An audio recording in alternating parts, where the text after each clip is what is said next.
Oke, untuk materi perkuliahan kali ini saya akan membawakan materi untuk fase desain yang baru, yaitu fase desain untuk merancang atau membahasakan, membuat notasi sebuah alur proses. Nah, sebuah alur proses. Kalau yang pertemuan yang lalu-lalu kita akan membahas mengenai desain data. Yang pertemuan hari ini sampai ke depannya kita akan berproses, ya, akan mempelajari berbagai macam diagram mengenai alur proses. Untuk pertemuan minggu ini saya akan informasikan dan akan memberikan pengantar mengenai alur proses yang bernama data flow diagram atau yang biasanya disebut dengan DFD. Nanti ada lagi istilah DFD yang lain, ya mungkin bukan yang di sini, ada namanya dokumen flow diagram, juga sama. Nah, hampir mirip sih, esensinya hampir mirip.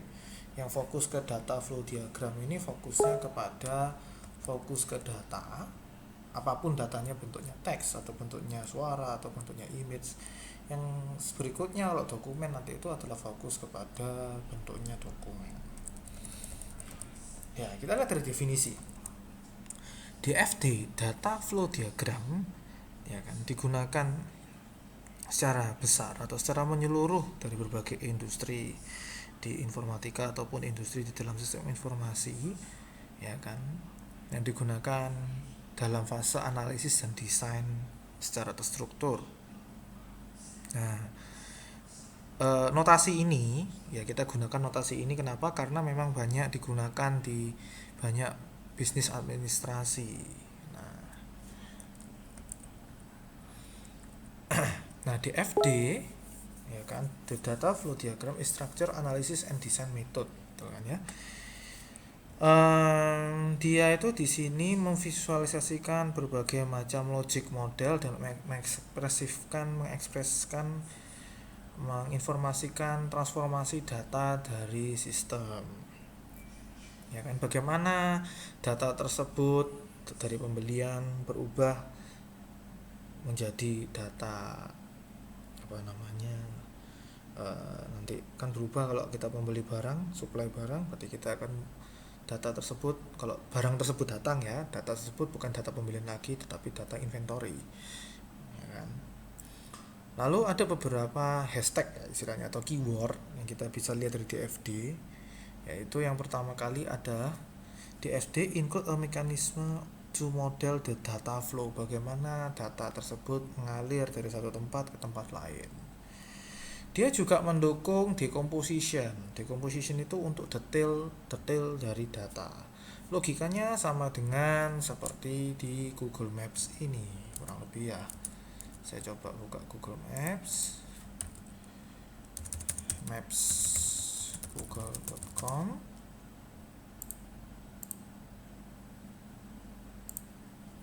Nah, kalau kalian ngomong dekomposisi itu asumsinya seperti ini. Nah, ini kelihatan kan bahwa ini Surabaya, tapi kalau kalian kepingin dekomposisi lebih lanjut, nah kalian bisa tak lebih dalam lagi. Oh, Surabaya itu terbagi atas mana saja. Ini adalah namanya dekomposisi. Decomposition. Sama seperti kalian kalau biologi, kalian mengambil eh, melihat di dalam sel yaitu ada nukleus atau lain-lain, itu kan tentu kalian harus mendekomposisi mikroskop. Nah, DFD ini memiliki limitasi, yaitu DFD cannot present information on operation sequence. Nah, ada kelemahannya di DFD adalah sekuensialnya yang memang kurang dapat dibaca secara langsung. Jadi misalkan contoh bagaimana alur proses pembelian dari perusahaan tersebut. Nomor 1 X, nomor 2 Y, nomor 3 Z, gitu kan. Nah, kalau di DFD ini tidak kelihatan sekuensialnya, tetapi dia fokus kepada perubahan data dari satu tempat ke tempat lain. Nanti kalau fokus ke sekuensial itu nanti mungkin ada notasi lain seperti dokumen flow diagram dan business process modeling notation atau disingkat BPMN. Nanti kita akan kenalan sama ketiga diagram tersebut untuk alur proses. Lalu DFD juga memiliki karakteristik sebagai berikut, ya kan, karakteristiknya Yang pertama kali adalah supporting the analysis requirement states of system design. Jadi kalian waktu sebelum UTS kemarin sudah melampaui dan mengenal sedikit demi sedikit mengenai requirement states of system design yang kalian lakukan kemarin. Salah satunya ada wawancara, habis wawancara menemukan meramu data-datanya, ketemu kan dia butuhnya apa, kan kayak gitu. Nah, DFD ini mendukung untuk analisis. Lalu yang kedua ya adalah diagramming teknik with annotation. Jadi ada anotasi-anotasi yang kalian akan kenalkan. Lalu yang ketiga ya kan, describing a network activity or process to the target system. Jadi kelihatan bagaimana kita mengelola komunikasi ya kan antara satu divisi dengan divisi yang lain. Lalu kita bisa melihat kira-kira behaviornya ini dilakukan secara paralel ataupun secara bertahap ataupun tidak. Asinkronus itu kan berarti ada pemicunya atau tidak atau dan lain, bisa macam-macam. Stepwise refinement through hierarchical decomposition process. Berarti kelihatan hierarki kerjanya dari program ini. Oke. Kita mengenal berbagai macam notasi DFD. Notasi DFD terdiri atas activity atau proses, ya, aktivitas ataupun proses, data flow, data store, dan external entity. Oke, kita lihat ya. Aktivitas atau proses yang pertama kali itu disebut dengan sebuah kegiatan. Jadi biasanya kalau yang dikategorikan sebagai activity ataupun proses yang memiliki simbol, ada dua ya simbolnya ya. Jadi kalau kalian nanti bekerja jangan kaget, ada simbol yang modelnya kotak dengan rounded rectangle. Rounded rectangle itu berarti rectangle-nya, kotaknya tidak lancip, ya kan, ataupun lingkaran. Nah, ini sama keduanya adalah notasi yang difokus, yang ditujukan untuk ya kan notasi aktivitas. Berarti aktivitas logikanya, lihat ya, terdiri atas apa ini logikanya? Sebuah transfer perubahan data dari satu data dikerjakan, diproses sesuatu berubah menjadi data lain. Nah, itu adalah satu aktivitas, dikatakan definisinya sebagai aktivitas.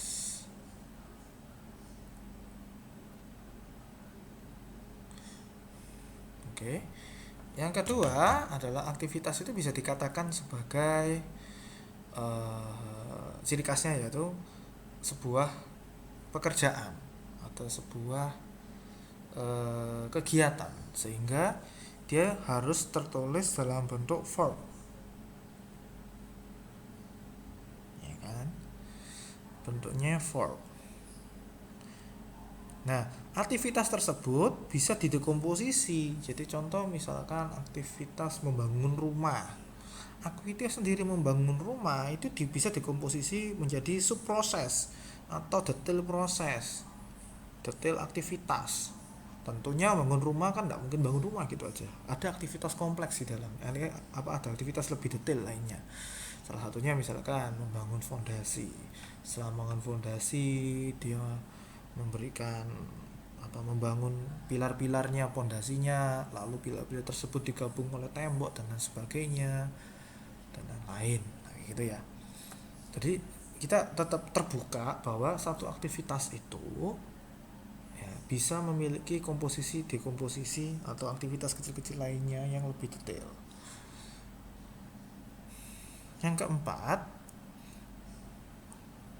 ya kan, aktivitas itu link terkoneksi langsung dengan proses specification atau dikatakan sebagai dia itu kebutuhannya apa. Di dalam kebutuhan yang misalkan contoh toko ini butuh pencatatan. Nah, berarti kan ada satu notasi aktivitas yang ngelink langsung dengan kebutuhan toko tadi atau restoran tadi atau rumah makan tadi yang dia butuh pencatatan. Berarti ada label yang namanya mencatat data pesanan. Nah, seperti itu. The role of activity or process adalah aktivitas, ya kan, selalu berada di dalam internal sistem. Jadi aktivitas yang kamu gambarkan di sini tuh harus diakomodasi di internal sistem, tidak boleh di luarnya sistem. Jadi aktivitas di luar sistem ya bukan urusannya kita, urusannya sistem. Sehingga ya bebaskan aja, keluarkan aja. Kita nggak usah notasikan di sini, ya kan? Lalu data, ya kan, stay at rest unless moved by a process. Jadi data itu dia akan tetap, ya kan, kecuali dipindahkan. Jadi ada data yang dari luar, ya, di luar dari subproses ini pasti ada data itu kalau masuk ke dalam proses, ya kan, harus dipindahkan, harus dikeluarkan.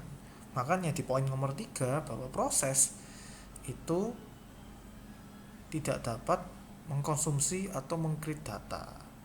Berarti proses itu harus memiliki, kalau di dalam lingkaran tadi, harus memiliki anak panah yang masuk ke dalam proses dan ada anak panah yang keluar dari lingkaran, ya kan?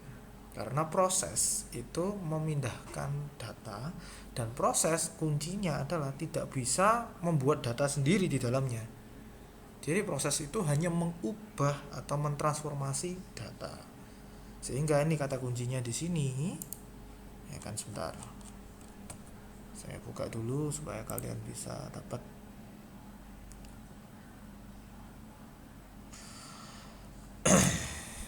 Nggak ada. Kosakatanya ada di sini. Kunci katanya ada di sini, yaitu minimal 1 data input dan 1 data output. Nah, logical process model or with any process to do more than move or route data. Nah, valid process, salah satu bentuk proses yang valid apabila salah satunya adalah perform computation, ya ada perhitungan matematisnya. Contoh mencari IPK, terus proses untuk mencari, misalkan kalau teknik sipil itu melihat kekuatan bangunan dari sisi misalkan dimensinya tembok atau dimensinya ruangan atau dimensinya pondasi dibandingkan dengan dimensinya pondasi. Nah, itu salah satu bentuk aktivitas. Lalu disuruh atau sistem itu disuruh untuk memberikan suatu keputusan. Contoh, apakah ordernya ini out of stock atau tidak. Lalu sistem tersebut ada sort and filternya untuk memberikan suatu pelaporan data. Lalu disuruh atau sistem tersebut membutuhkan generate report, hampir sama ya, sort, filter sama organize ini hampir sama. Lalu kadang-kadang ada aktivitas yang men-trigger itu berarti kan memicu aktivitas lain, ya kan? Salah satunya misalkan contoh, kalau ada gudang penjualan barang, tiba-tiba gudangnya stoknya sama dengan 0, maka otomatis ada proses yang secara otomatis berjalan atau self autonomous, yang mana proses tersebut memicu pembaharuan dari permintaan pengadaan barang baru. Nah, seperti itu, ya kan? Lalu proses sendiri itu juga use store data. Store data itu apa sih? Database. Use store data ini adalah database. Jadi proses itu menggunakan database. Makanya kita belajar database dulu, baru belajar di FD. Tapi nanti tidak tahu ya, kita di praktikum apakah kalian berjalan dulu di FD dulu baru database, saya tidak tahu. Nah, jadi proses ini harus ngambil, aku mau membuat data. Kan proses nggak bisa membuat data, tapi proses mengalirkan dari data yang ada, inputan, lalu dia proses, lalu dia yang nyimpan. Outputnya adalah masukkan ke dalam database. Tapi dia sendiri prosesnya itu ngapain? Misalkan ada data inputan mahasiswa, apakah namanya sesuai dengan nama? Jangan sampai namanya diisi numerik semua, ya kan? Nah, itu validasi. Nah, contohnya validasi, ya, form validation atau apa, itu adalah salah satu bentuk proses atau aktivitas. Oke, yang kedua mengenai data flow. Data flow ini adalah sebuah aliran data, ya simbolnya adalah, kita lihat simbolnya adalah bentuknya anak panah. Jadi kalau kemarin kita belajar IRD, semua garis IRD itu tidak ada yang memiliki anak panah. Jadi bagi Anda yang menggambar IRD-nya menggunakan anak panah, tentunya pasti salah semua.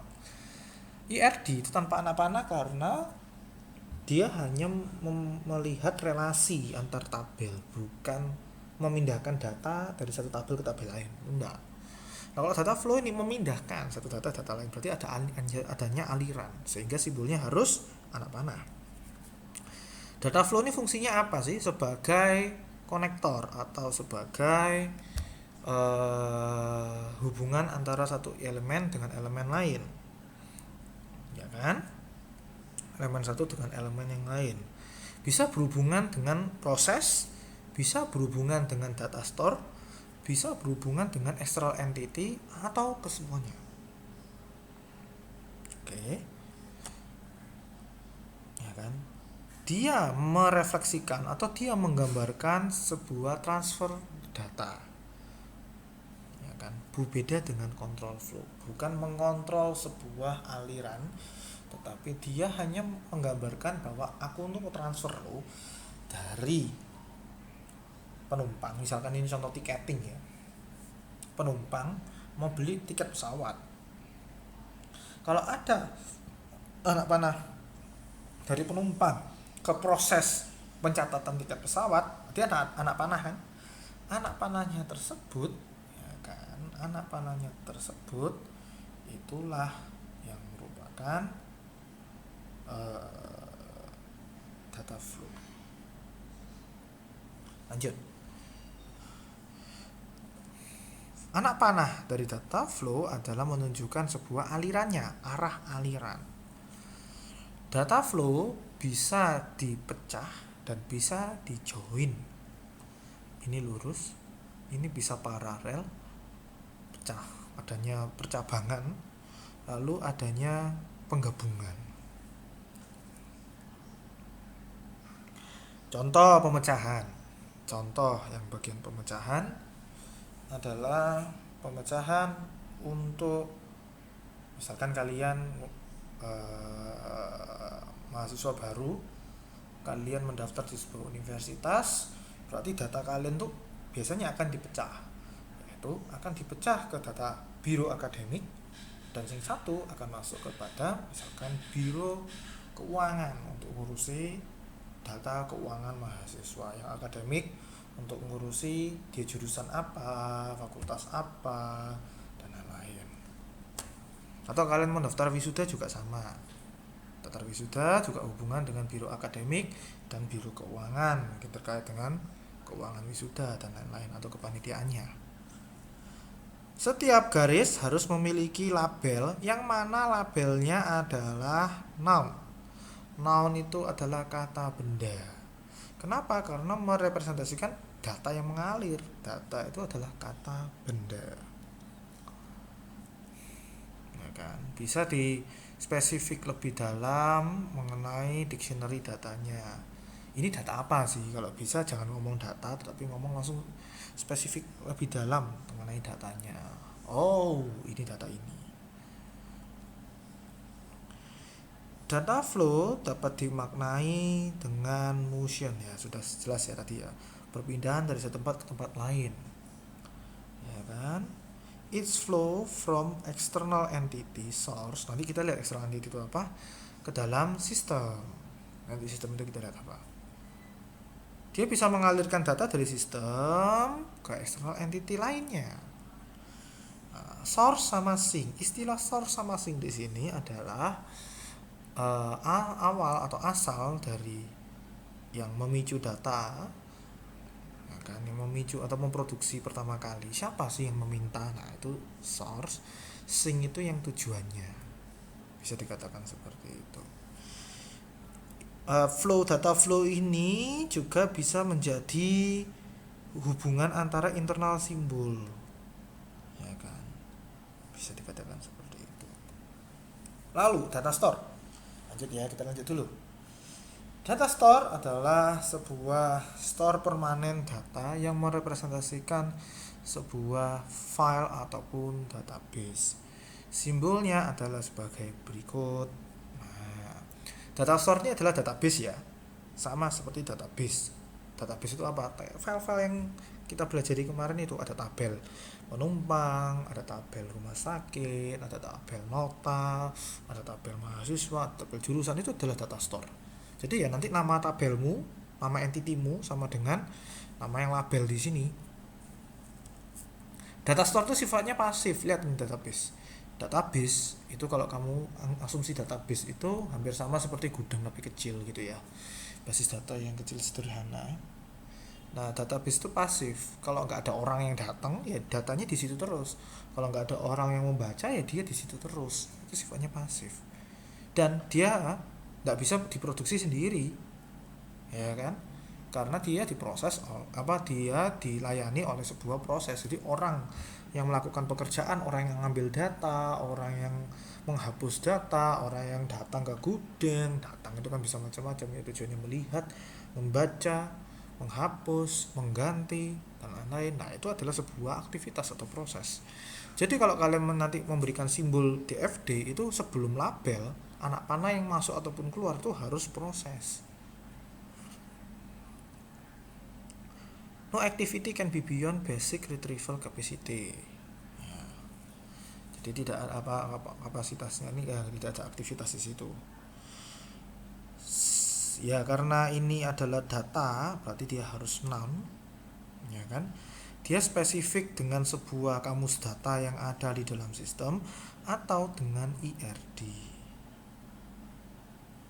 Nah, kuncinya kalau kamu gambar DFD yang baik dan benar adalah dia tuh harus adalah internal sistem data, ya kan? Data ini keep rest, jadi dia di dalam terus, tidak akan ya, bertahan di dalam. Jadi tidak bisa internal database atau internal gudang itu mengganti datanya dia sendiri, ya kan? Tentunya kalau kamu nyimpan barang di gudang nggak mungkin data tersebut bisa berubah sendiri kecuali ada orang yang mengubah. It should be included in the system if the system process transfer store and data. Nah, jadi itu biasanya bisa berinteraksi langsung dengan sistem apabila memang ada proses untuk mengambil datanya, mengubah datanya, dan lain-lain. Nah, setiap satu data store harus memiliki relasi dengan IRD. Nah, kalian belajar IRD kan sudah. Kalian ingat-ingat IRD-nya kemarin. Nah, ini hubungannya ada di situ. Satu entity biasanya di sini harus ada juga hubungannya ada di mana. Data store can come in many form.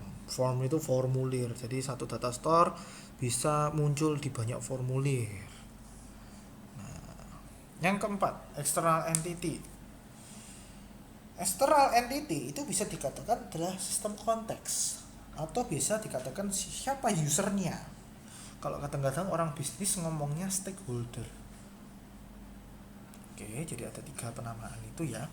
External entity itu adalah itu tadi. Contoh ya, kita lihat dari sisi universitas. Kalau bisnis universitas, external entity-nya itu ada macam-macam. Salah satunya adalah penggunanya yaitu mahasiswa, bisa dosen, bisa karyawan, betul. Lalu bisa orang tua, itu external entity semua. Adalah pengguna-pengguna, ya kan? Pengguna-pengguna yang berada di dalam, yang bisa berinteraksi, ya, yang tepatnya yang bisa berinteraksi di dalam sistem. Nah, tapi dia adalah pihak-pihak eksternal, makanya ngomong dia adalah external entity. Simbolnya adalah gini.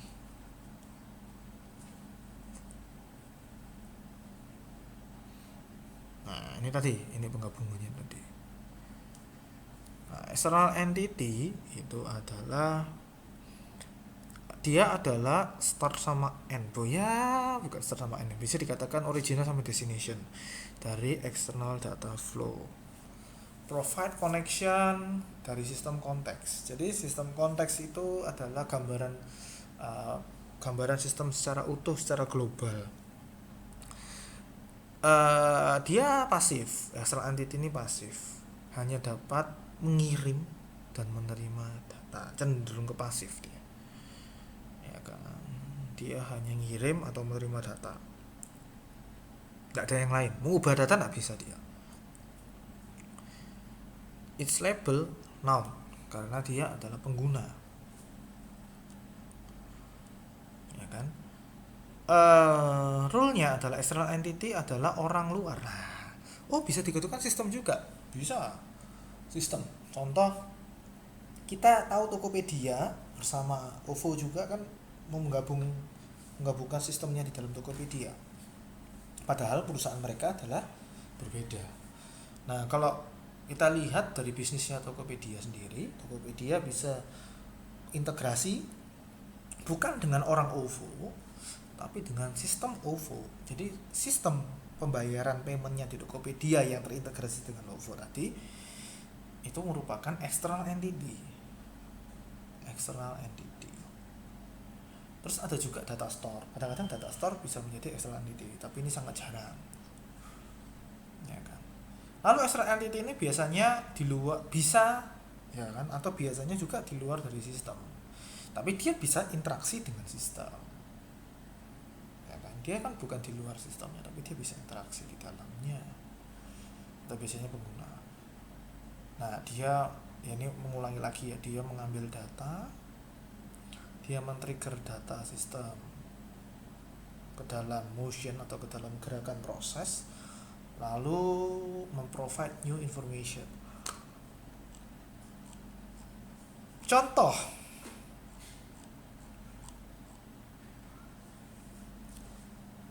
Oke, contohnya adalah sebagai berikut. DFD tentang booking tiket. Lihat di sini. Tadi seperti saya utarakan pertama kali, kalian kalau membaca seperti ini tentu kalian tidak bisa mengetahui mana urutannya. Tetapi kalian bisa mengetahui yang pertama, customer bisa melakukan apa dan bisa mendapatkan apa. Nah, kita lihat ya bagian customer. Customer tadi ini adalah orang kan? Orang yang menggunakan sistem, yang berinteraksi dengan sistem. Ceritanya P1, P2, P4, P3 ini adalah sistem. Ya, ini adalah sistem. Jadi kalau kita lihat, customer bisa melakukan apa? Booking. Bisa melakukan apa? Pembatalan booking. Customer bisa mendapatkan apa dari sistem ini? Confirmation. Whatever ya aktivitasnya apa, kita kan tidak lihat aktivitasnya, kita lihat hanya sisi luarnya. Marketing bisa apa? Mendapatkan analisis customer atau analisis yang pernah beli. Jadi dia tahu segmen pasarnya mereka. Di manajemen mendapatkan apa? Laporan, baik laporan pembatalan, booking dan lain-lain. Lalu dia bisa melihat atau meminta request report. Jadi di sini aku request apa, dapat laporan. Aku request apa, dapat laporan. Oke, itu satu yang kita bisa baca di sini. Yang kita bisa baca yang kedua adalah aktivitas apa dalam sistem flight ticket ini.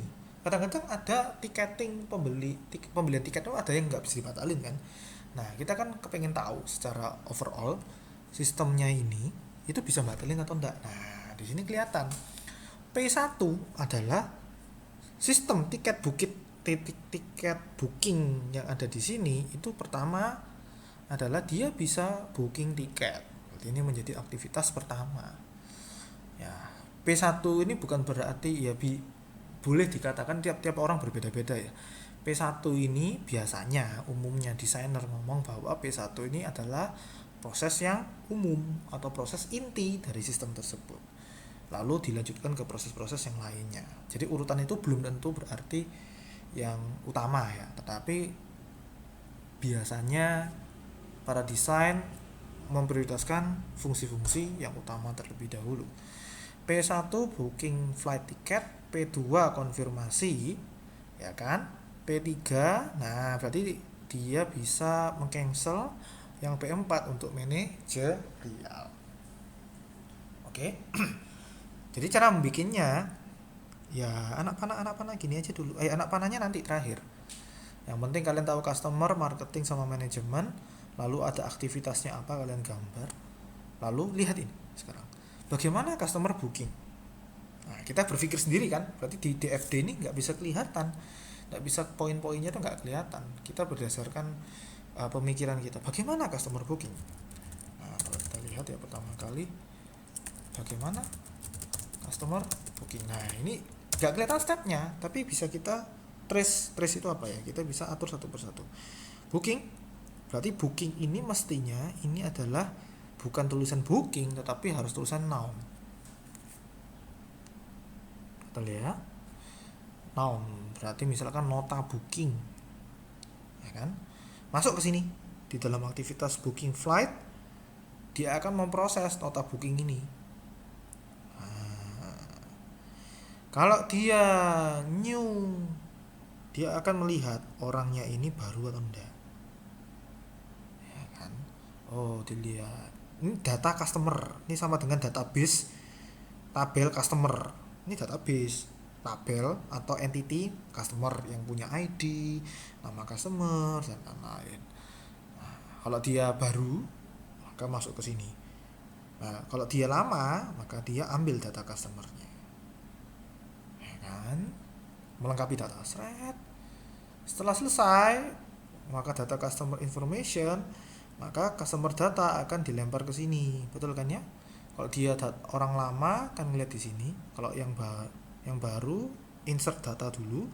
Habis insert data dulu, maka dia harus ke konfirmasi bookingnya. Apakah benar booking yang Anda tulis sudah benar? Kalau jika iya, maka apa yang dilakukan? Dia mengkonfirmasi ke customer. Lalu selain itu, ini anak panah 2. Loh Pak, boleh Pak, boleh kalau di DFD anak panah boleh 2 arah. Artinya setelah konfirmasi booking selesai, ada konfirmasi ke customer sambil menginput ke dalam database mengenai booking information. Sudah, dia nggak bisa kemana-mana lagi, ya kan? Booking record berarti kan data booking. Lalu proses konfirmasi booking ini itu akan juga disetor kepada aktivitas manage report, ya kan? Bila ini diaktifkan oleh manajemen. Jadi ini konfirmasi booking ini mengarah ke sini apabila memang sudah ada request manajemen, request report dari manajemen. Jadi ngambil data dari sini. Jadi ceritanya kalau manajemen kepengen request, berarti itu kan dia aktivitas. Dia ngambil datanya dari konfirmasi booking. Loh Pak, boleh ngambil data dari sini? Boleh. Sama saja. Kalau cancel gimana? Cancel. Flightnya nomor berapa? Ngambil data, dicek benar, ya udah cancel. Tinggal statusnya diganti bahwa cancel. Kalau customer minta data, berarti ngambil minutes report. Ini salah satu contoh. Nah,